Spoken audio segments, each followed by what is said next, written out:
বইমেলা আমার কাছে কোনো নির্দিষ্ট জায়গা নয়। বইমেলা মানে কাগজের, ছাপার কালির, ভেজা মাটির আর ভিড়ের ভেতর লুকিয়ে থাকা অচেনা মানুষের নিঃশ্বাসের গন্ধ। এই সব মিলিয়েই বইমেলা। আজও যখন ফেব্রুয়ারি আসে, মনে হয় কোথাও কেউ নতুন বইয়ের মোলাট খুলছে, আর আমি অকারণেই একটু বেশি নস্টালজিক হয়ে পড়ছি। আমার প্রথম কেনা বইটার দিনটা এখনো খুব স্পষ্ট মনে আছে। পকেটে জমিয়ে রাখা অল্প কিছু টাকা, বুকের ভেতর অদ্ভুত এক উত্তেজনা, আর দোকানের সামনে দাঁড়িয়ে থাকা দীর্ঘ দ্বিধা। এই বইটা কিনলে সত্যিই আমি একটু বড় হয়ে যাব?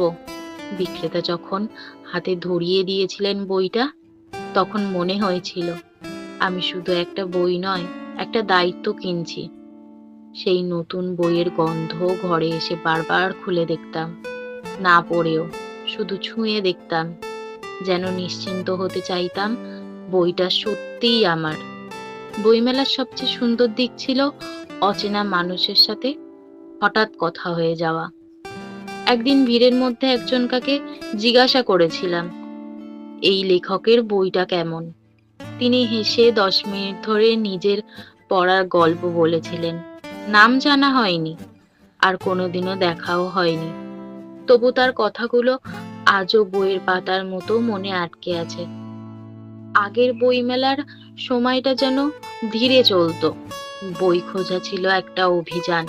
লেখকের অটোগ্রাফ মানে ছিল 2 মিনিট গল্প করার সুযোগ। এখনকার বইমেলায় সেই আবেগ আছে, তবে রূপ বদলেছে। এই প্রজন্ম বইমেলাকে দেখে ক্যামেরার ফ্রেমে, সেলফি, রিলস, ট্রেন্ডিং বইয়ের তালিকায়। বই কেনার আগে প্রশ্ন আসে, এটা ভাইরাল কিনা। পড়ার চেয়ে পোস্ট করার তাড়াটাই যেন বেশি। তবু সব বদলে গেলেও কিছু জিনিস একই থাকে। বইমেলায় ঢুকলেই ভেতরের সেই পুরনো কাঁপুনিটা ফিরে আসে। নতুন বইয়ের মলাট এখনো ডাক দেয়, আর কোনো এক কোণে হয়তো দুজন অচেনা মানুষ বই নিয়ে কথা বলছে, ঠিক আগের মতোই।